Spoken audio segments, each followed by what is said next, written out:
What if, while digging into your family history, you discover a connection to one of the most notorious true crime cases in history? That's exactly what happened to Rasha and Yvette, the great-granddaughters of the man who might be behind the Black Dahlia murder. We're previewing Root of Evil, the true story of the Hodel family and the Black Dahlia. That's on this episode of So Much Crime. So Little Time.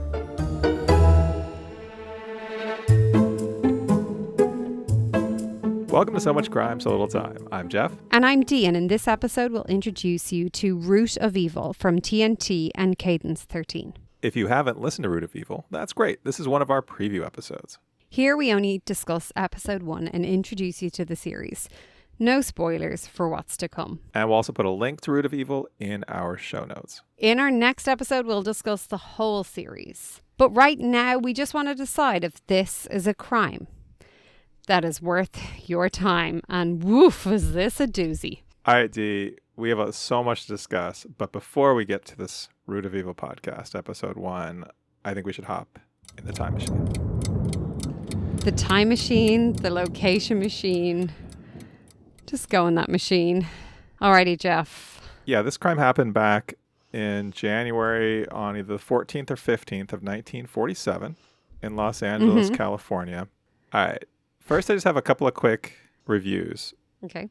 This is kind of a hard one to place. First of all, Los Angeles is obviously gigantic. And there's the place where the body was discovered. And I first looked there. That's Leimert Park, which is shortly after this crime became a predominantly black neighborhood. And I tried to do the usual thing I do where I look for the best reviewed restaurants and the worst reviews. And it felt bad to me because it was a lot of like black owned businesses, and they had some really good reviews. And so I didn't want to do that. So instead, I went to the last place that our victim here, which is Elizabeth Short, was confirmed seen alive, which was the Biltmore Hotel, which is in a different part of Los Angeles. It's the Biltmore Hotel is over in Pershing Square. And so this place is a historic hotel. It's still open today. It has almost 7,000 reviews on Google and has a 4.1 out of 5-star rating. It's kind of a luxury hotel, but also like a historic hotel. Tell me the name of it again. The Biltmore Hotel. The Biltmore, 7,000 reviews on Google and a 4.1 rating. Yeah, out of 5. Yeah, so pretty strong rating. Okay. But how many dollar signs? Do you have the dollar signs there? I don't. It's expensive. It's very expensive. But some real bad reviews. Okay. This one's from Roberta. This one's from May of 2025 on a business trip. This one's from TripAdvisor. It's a 1-star review. The title is Horrible Experience. First line, horrible experience. Here's the rest of the review. I couldn't sleep all night due to exaggerated, intimate, bad behavior of the guests in the next room, which impaired my rest as I was on a trip to work. This is not the hotel's fault. I called. I'm sorry. Wait for it. I called 3 times to the reception. The security went to the room of this couple, but they continued without any change in behavior. I would say they got louder. Unfortunate, the conduct of the hotel regarding what happened because they did nothing, and the noise was heard throughout the hallway on this floor. With 2 hours left to check out, security called and asked if I would like to change rooms since I spent the morning awake because the noise was unbearable. So I feel like parts of the story are missing. It starts at night, and then it talks about the morning, 2 hours before checkout. So 2 hours before checkout. Checkout's normally what, 10, 11? So we're going to say this is 8 or 9 in the morning. So are we saying that this exaggerated, intimate, bad behavior? It feels like this is like there's more to this. Like, was this like some sort of like group ordeal, or was this like a drug-fueled thing? Like, what was? There's something more going on here. And also, how does she know that other people on the corridor, that everyone is hearing it? Maybe they formed a crowd and were just in awe. I don't know. Like, at some point, you're just impressed, right? Like, at some point. Well, I mean, exactly. And like, also, imagine writing a review. Imagine sitting down and being like, people need to know that this hotel are going to be okay with this scenario. Yeah. Roberta, I'm sorry. I'm sorry, Roberta. It feels like when you go away, maybe earplugs, headphones, something potentially. These are things to consider if you stay at the Biltmore in LA. Or like any hotel. Yeah. Both of these reviews are like, these feel like you problems. It feels like these were actionable at the time. Well, to be fair, if Roberta they had called another room, well, if they had another room, why couldn't you be like, hey, look, this is unfortunate. It's not stopping anytime soon. But security did call to ask if she would like to change rooms with 2 hours left to check out. That is a weird time to offer a room change. Yeah, because she was probably like, I'm going to sue, or my company is going to be never staying here again. Like, they're not offering the whole corridor that. They're offering it to her to be like, we can now say we offered this to you because please stop calling us. I just can't, like, the So third annoying. time you call, like how much time is between those calls? And like, how long was this really going on? How hard do you... How difficult do you think it was to keep a straight face on the security guard when the knock on the door was there and whoever is answering that door is like, hello, can you keep the noise down? Like, how difficult do you reckon that is? I don't know, but what a part of your job for that to be. All right. I mean, seriously. Those are my reviews. I do have a game for you. A music game. That was fantastic. Hilarious. Do you want to take a turn or you want me to go to my game? Yeah, I'm going to take a turn. Okay. I have a music game. Oh. It's going to start off where I'm giving more or less no context. I'm just going to read some lyrics. Okay. All right. Okay. Are you ready? Do it. I'm ready. I don't know. Maybe. I'd be intrigued. Crank up that radio. Let me tell y'all a story. They're coming from all around, flying down that wide highway. Coming like crowds, like never before. Her being the one they can't wait to see. Every night they come to dream of her. Every night they come to dream of her. Name of song, name of song. Crank up that radio. Every night they come, flying down that wide highway. They're coming from all round, coming like crowds, like never before. Her being the one they can't wait to see. Her being the one they can't wait to see. Name a song, name a song, name a song, name a song. Every night they come to dream of her. Every night they come to dream of her. And then name a song, name a song, name a song, name a song, name a song. That's all I got. That's all of the lyrics. This is a song from 1947? Incorrect. This is a song about the Black Dahlia? This is a song related to the Black Dahlia.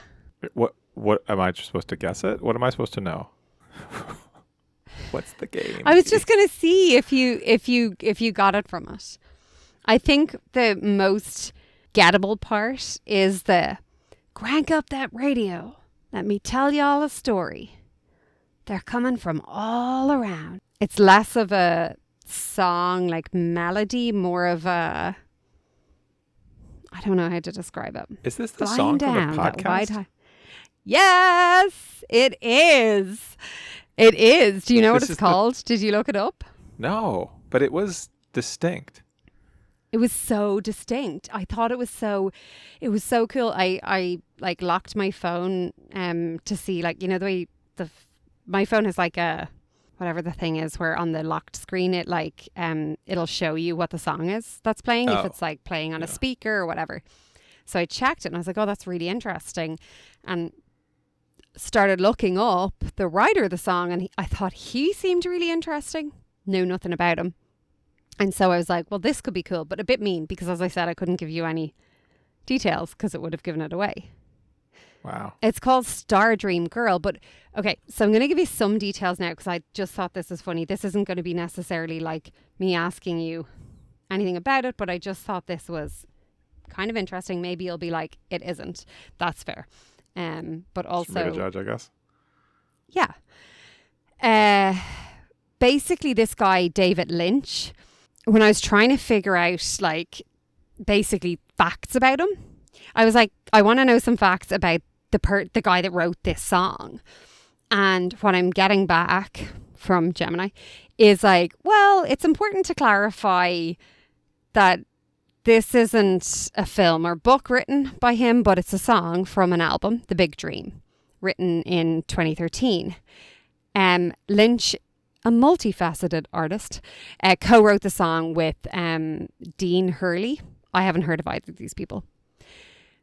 But David Lynch was also a director. Yeah. So I thought you might know. Do you know? Yeah. Famous director, David Lynch, wrote this song. Yeah. I was wondering if it was the David Lynch. So, like Eraserhead, Blue Velvet, Mulholland Peaks? Drive. Yeah. Twin Yeah. Peaks. Yeah. Oh, okay. Great. Love this. So Yeah. he wrote this. And He wrote the song I that know. they're using the podcast Root of Evil. Yeah. That's bizarre. Isn't it? So interesting, like, cause he apparently, well, anyway, I thought it was really interesting because I listened to this episode a couple of times and I just felt like the music and we'll get into that in a bit, but it Yeah. felt like this really kind of, I don't know, it kind of hit me when the music thudding, and I don't know, there was something about it that kind of, you know, when the music used really kind of hits you.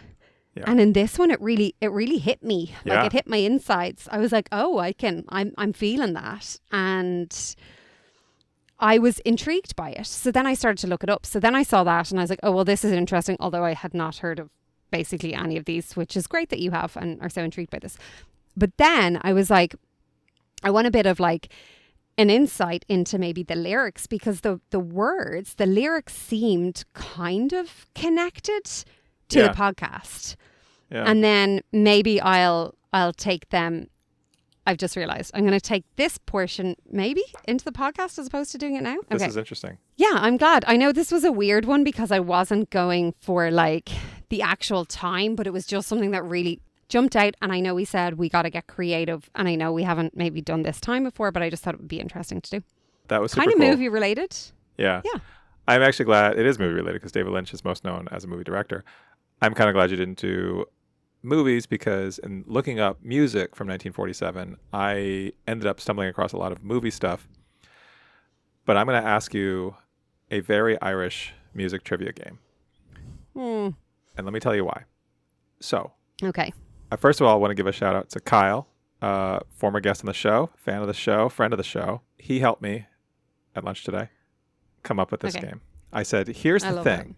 Here's the thing. 1947, I looked at the top Billboard songs in 1947. I didn't know most of them. I didn't know most of the artists. A lot of people I never heard of. A lot of songs I never heard of. And I didn't think you'd know them either. Couldn't come up with a game. And then I looked at the top albums. And one of them was by Bing Crosby. I know Bing Crosby. White Christmas.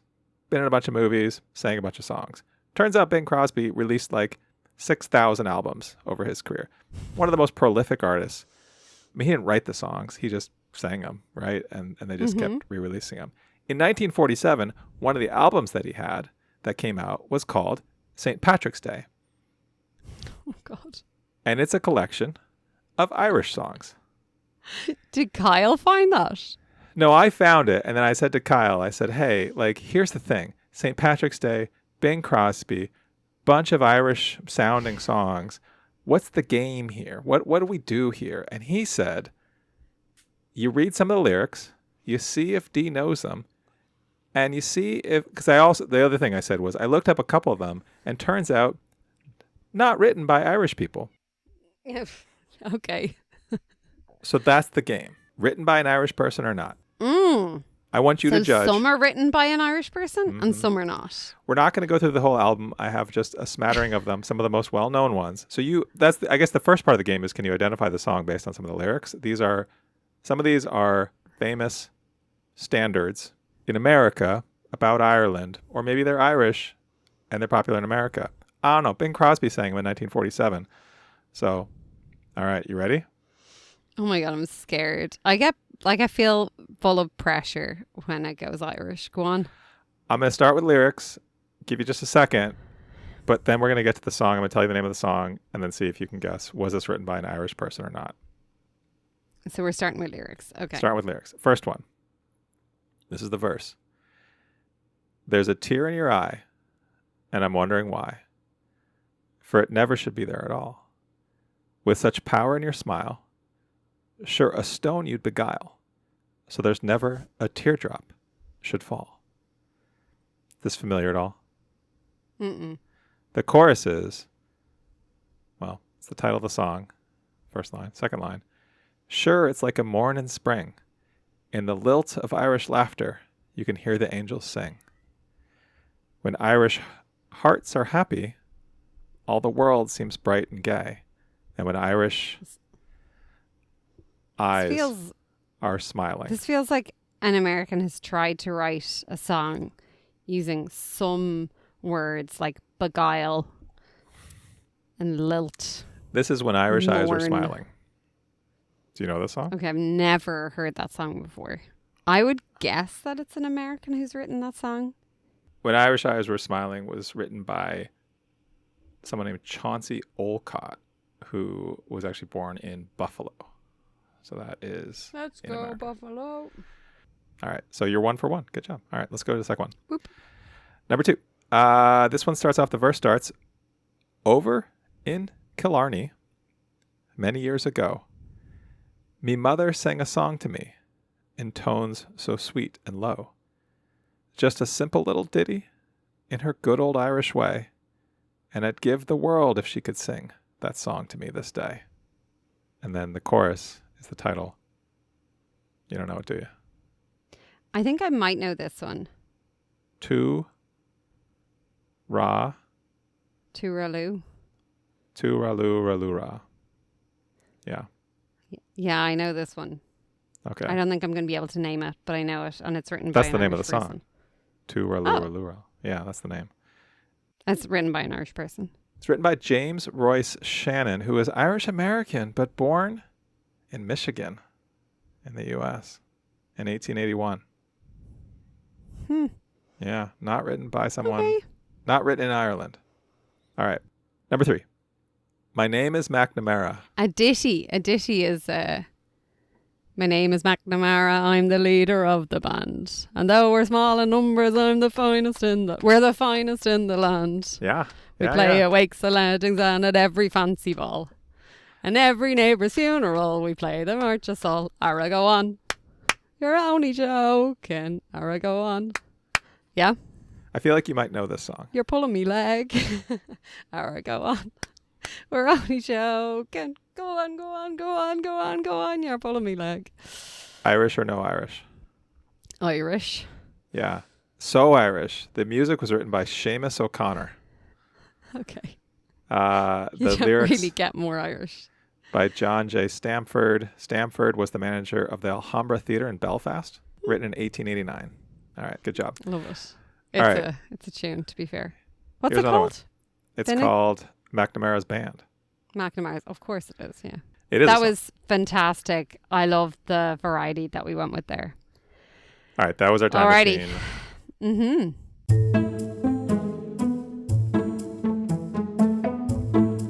Before we get to talking about Root of Evil, I just want to remind everyone, patreon.com/so-much-crime, so little time. If you think listening to our time machine is fun, what if you could talk to us and maybe give us some trivia, or we could give you some trivia? If you join our Patreon, you get the chance to chat with us, me, and Dee. Not just me, although me's pretty good. It's kind of enough, but Dee's also going to be there. That's one of the best perks you get. You also get a bunch of bonus content. You get outtakes. You get additional clips from our time machine. Swag. We have t-shirts. And really, maybe best of all, really, is you feel really good about yourself for supporting this show. So patreon.com/so-much-crime, so little time. You want to say something? In all of your English degrees, did they define enough for you? Are we working off the same definition of enough? No, it never came up, actually. Interesting. Maybe it's one of those center things where we need to make sure that the Americans and the Irish Centre. have the same center. Oui, oui. Here, look, the English gave it to us and they created the language, so...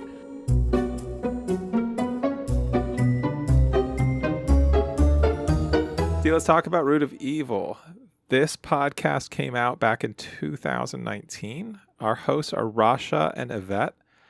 There are 8 episodes. They're each about 40 minutes long. But what happened in the action-packed first episode? So very much, Jeff. I'm going to do my level best at summarizing here. Rasha and Yvette find tapes their mother, Fauna Hodel, recorded. And they kind of use that as inspiration to tell her story. Okay, so Fauna was born to a 15-year-old Tamara, who claimed that Fauna's father was black. Fauna was adopted.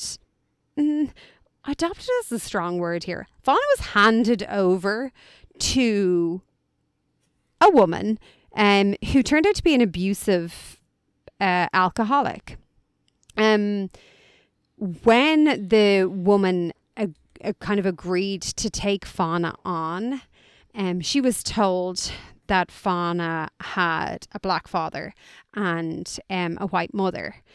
Fauna had blue eyes and strawberry blonde hair, but grew up believing that she was biracial. At 12, Fauna's mother kicked her out of the house.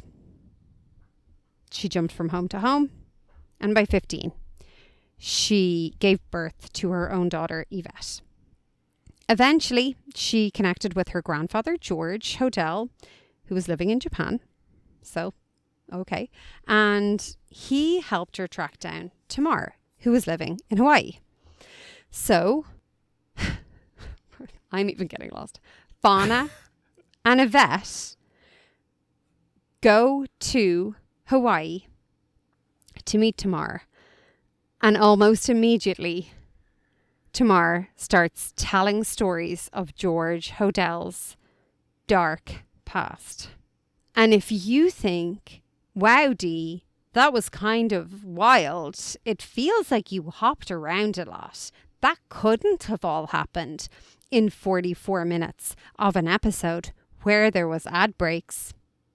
I shit you not, it did. Listen to the first episode and you will understand the wild and crazy journey that it brings you on. And you even left out some really interesting parts. Like those were sort of the key plot points, but there's so much we left out. There's so much I need to talk about. You know what you didn't say? You didn't say Elizabeth Short or Black Dahlia anywhere in that, even though it was mentioned. But we don't even really get to that. It's not a big part yet. It's not a big part yet. Yeah. Which is wild. And I would say, can I say, as a maybe an opening thought, like for a podcast that bills itself as being about the Black Dahlia and being about the guy who maybe committed this famously unsolved murder, the fact that we don't really get any details about the Black Dahlia in the first episode, and yet it is still captivating, fascinating. These things I didn't know I would care about. I didn't know this was about like biracial identity, about adoption, about finding your mother who gave you up at 15, like all of these things. And then this, like these dark family secrets, like what did Tamar do to George, to her father? Something terrible. There's something terrible going on there. Why did Fauna 2 warn Fauna 1 about their mother? We can't call them Fauna 2 and Fauna 1, Jeff. We can't do that. I'm sorry, Fauna 2, so to be clear, when Fauna goes to Hawaii and meets her mother, she finds out that her mother has 4 other children. There are 3 boys. Their boys are named Peace on Earth, Joy to the World, and Love. And the daughter is named Deborah Elizabeth, but goes by Wild. Fauna. And so Yvette, the original Fauna's daughter, refers to her as Fauna too. Why does she go by Fauna? Her name is Deborah. Elizabeth. Why do you name your kids Peace on She Earth, Joy to the World, also- Love, and then Deborah Elizabeth? But she also had, it was mentioned, which I thought was interesting because it felt like it was mentioned on purpose, that Deborah Elizabeth's dad was black. Yeah. Well, all 5 kids had 5 different fathers, and Deborah Elizabeth's father was black. But it wasn't Yes. mentioned, the race of the boys' fathers No. was not mentioned. No, there's some weird race So stuff in this podcast. I thought so too. I was like, there's some, there was some, sometimes things were mentioned and I was like, was that on purpose? You know, when you're reading a book and you're like, that was a weird thing to say. It must be on purpose. Like there must be a reason for it. And then you finish the book and you were like, wait a second. That weird thing never came up again. I do want Or to say, you're like, that like made sense. So I feel like I'm there's some things that are mentioned in episode 1 that I'm like, are these things going to be important? if it's not obvious to you by now, and I wouldn't say this about most of our preview episodes, but I'm going to say this about this one. You should go listen to episode 1 of Root of Evil and then come back to this, our discussion, because it is hard. It's hard to convey kind of how bonkers some of this story is. Well, that's what I was trying to say. Like, we can summarize a little bit, but like, this is one that you're like, I don't know. But on the race thing, while we're talking about that, so Fauna was born in 1951, I think. So while it's not really acknowledged, that was just a couple of years after the Black Dahlia murder. Black Dahlia murder was 1947. She was born in 1951, and the way race is sort of involved here is really odd. So the mom, Tamar, pregnant or has the baby at 15 or is pregnant at 15. She's 15-ish around this time. We don't really know who the dad is, but there is a friend of hers who is black who says, let's get married so that you can like be like considered an adult. Well, hold on, Jeff. Before we go down this route, I think we need to pause. I think we need to pause and I think we need to consider a question I have for you, which is, do you think Tamar is a reliable source? Do you think, a reliable narrator throughout this episode? Tamar, our The host mother. grandmother. No, that's Fauna is the mother. Tamar is the grandmother. George is the great grandfather. There's a whole tree. Yeah. Here. Tamar. Yeah. So no, So I don't think she's a reliable you're narrator. saying, yeah. So what you're saying is that she got pregnant and she said, my friend who was black was like, well, we'll get married. So we went to the courthouse and then they were like, can't do that. But I'm going to assume now that he's the father. So, and then this whole thing happens. My point is, I don't think we can believe that. Believe is strong. I think we have to acknowledge that what we're hearing a lot in this first episode seems to be Yeah, I see where you're going with this. Yes. I think it feels like the version of the story that maybe has been created through the passage of time. I don't think my gut feeling, having listened to episode 1, is not that Tamar's lying in these tapes or in these interviews that we are hearing these clips from. But my feeling is that whether it's the potential drugs that are going on, but there's things that are coloring the experiences that were had. And so maybe some of the stories regarding race, at least in those instances, need to be taken with a grain of salt. No, I think that's true, but I think even with that in mind, like some of the ways that race is kind of talked about here is just weird. And I Mm. like specifically when Tamar admits to her now somewhat grown daughter Fauna that her dad was white, that Fauna is not biracial, and Fauna's understandably like, why would you say this? Like, why would I be led to believe this? Tamar kind of goes on this little thing about how she was shunned by white society and being black is better in her eyes. And I don't know, it's just an odd thing for, like, she just seems like such an odd character. I don't know. It's so odd. There's so Yeah, many things about it Tamar is. that are just kind of hard to necessarily reconcile. And I guess maybe some of this should be contextualized with the time period, right? Like we're talking about the 50s and 60s. It was a very different time. It was a very different time in America. Yeah, and doesn't sound like Tamar had a supportive household, and a compassionate, empathetic household that she No. grew up in. By all accounts, not a supportive relationship that she ended up in at any point, from what we're hearing.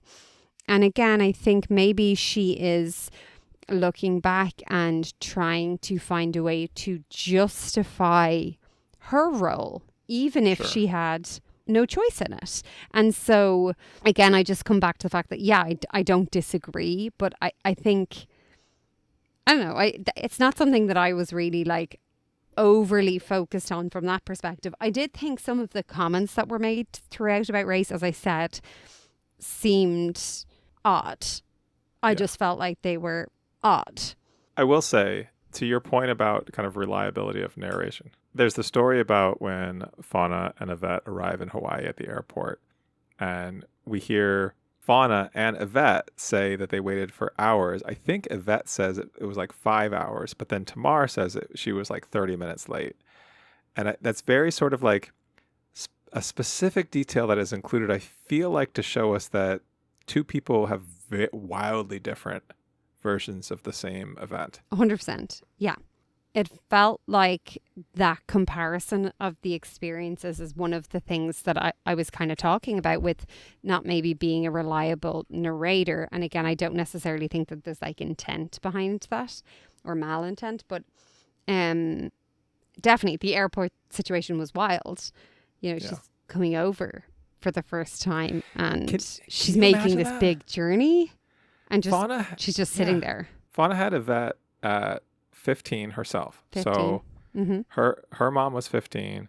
Then she at 15 had a baby. She flies to Hawaii in like 1969ish, somewhere around there, and which is like, it's a big trip now. It was a big trip then, bigger trip then. She gets to the airport, and then as much as 5 hours goes by. She's waiting to meet her birth mother. All of this, like the most like emotionally fraught thing that can happen. And then she doesn't show up for like 5, and then she shows up in like the Partridge Family van. Do you know Partridge Family? Was that reference lost on you? I felt like it made some bit of sense, and I felt like I could picture it, but I didn't even Google it. I was like, yeah, makes some bit of sense. A hippie Yeah, van. Imagine a hippie van. That's exactly what I pictured, just like the Volkswagen van, but like with a flower on it or something. The Partridge Family actually had a Scooby-Doo-esque. bus, like a school bus that was painted in like a psychedelic colors. The other one was like the birth story. Tomorrow was very much like, and then the eyes and Fauna looked at me and knew and was like, "What are you doing to me?" And I was like, "I have to go." And I suppose I get it, like from a like new mom and like having a baby or whatever. But also, I don't know, it just felt again like there was a projection of so many emotions and experiences, which kind of again colored all of my feelings when I thought things were weird. Even Tamar tells of the phone call that she gets from Fauna, and Tamar is breastfeeding her new baby. She's sitting down breastfeeding, and her older daughter Deborah answers the phone and then says to Tamar, "Your daughter Fauna is on the phone." And I was like, wait a second. So Deborah knew that Fauna existed? Seems like it. Yeah. I don't know. There was no like connect. That just happened, and I was like, but Tamar was very shocked. So it wasn't as if Tamar knew it was going to happen. So I was like, then I'm like, did Fauna say, I need to talk to Tamar, I am her daughter? Which seems like a weird thing to say to a random person who picks up the phone. I don't know.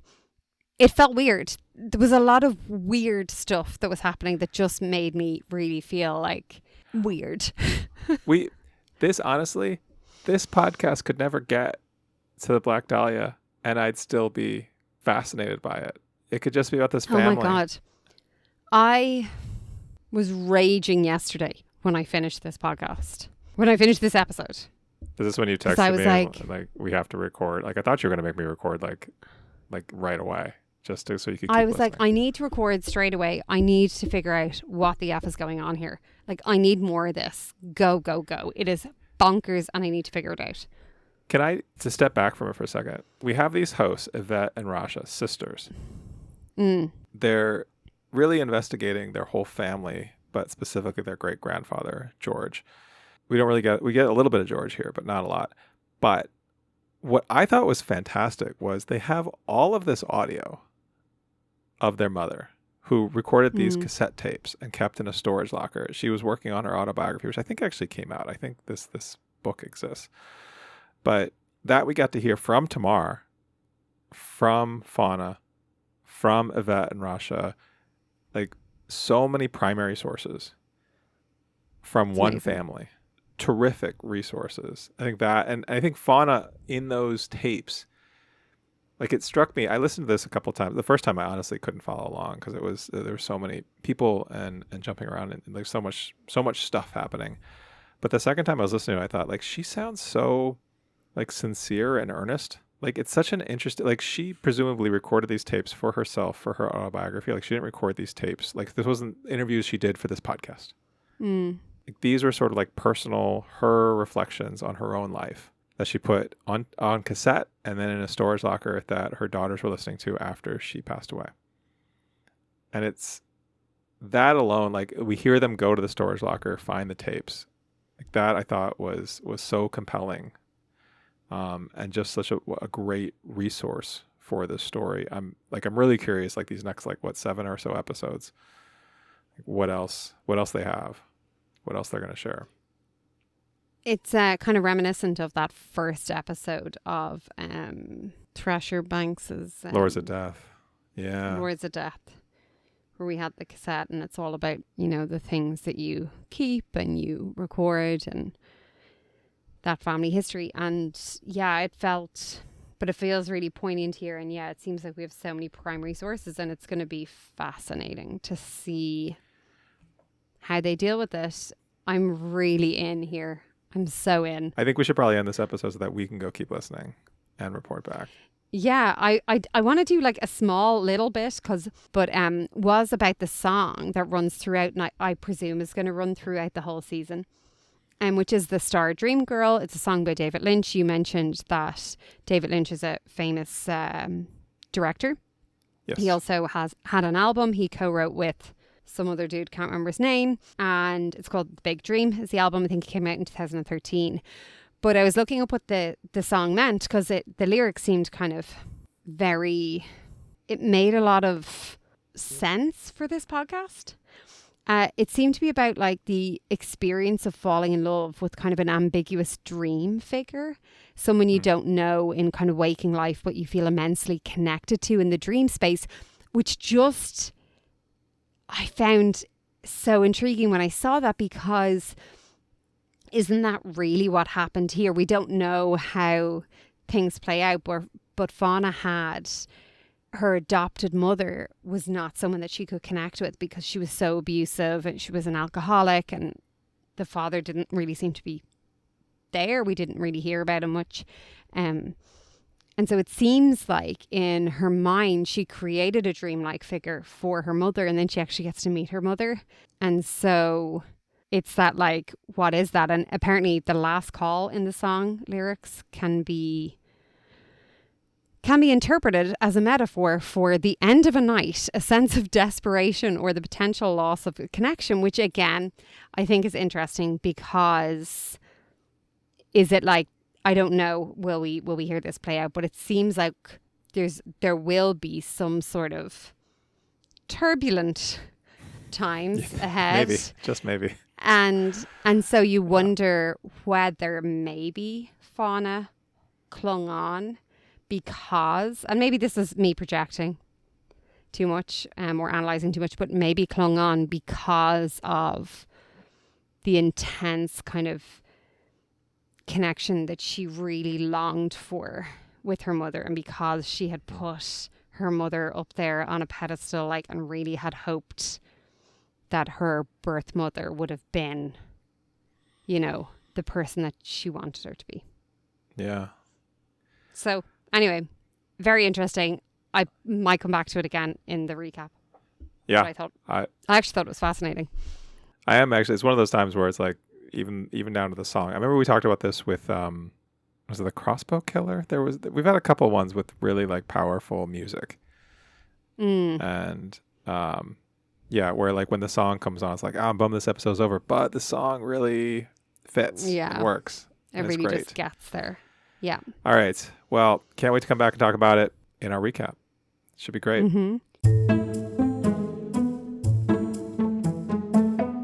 This is a show that was so wild. And as Jeff said at the opening, we don't usually say it, but like, go back and listen to episode 1, then maybe come back and listen to our preview and listen to our analysis and like, tell us, do you agree? Do you not? Were you like, wait a sec, your summary was way off. You could have summarized this in 3 words and got it all in, because I'd love to hear that summary. Leave a comment to tell us all about that, how you felt about it, how you felt about our analysis. Tell us what we're doing right. Tell us what we're doing wrong. We love to hear it. We like feedback, Jeff, don't we? We do. We enjoy feedback. And while you're at it, give us a rating. 5 stars really, really helps to promote such a small podcast, getting us in front of other people. And yeah, helping to spread the word and spread some really solid and sometimes not so solid podcasts that we are covering out there.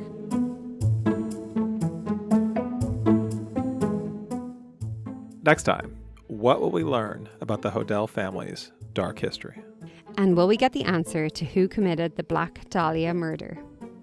We're recapping all of Root of Evil. That's on the next So Much Crime, So Little Time. So Much Crime, So Little Time is a production of MimeGov Media. The executive producer is Paxton Calariso. Our associate producer is Blythe Ty. Theme music was composed by Vyacheslav Starostin. If you haven't done it yet, please subscribe to this show in your podcast app. Don't forget to give us a 5-star rating and a review. Even better, tell your friends. To join the discussion, look for us on social media. Check out the show notes for all the links. Thanks for listening. I'm chaos this evening. More chaos than usual.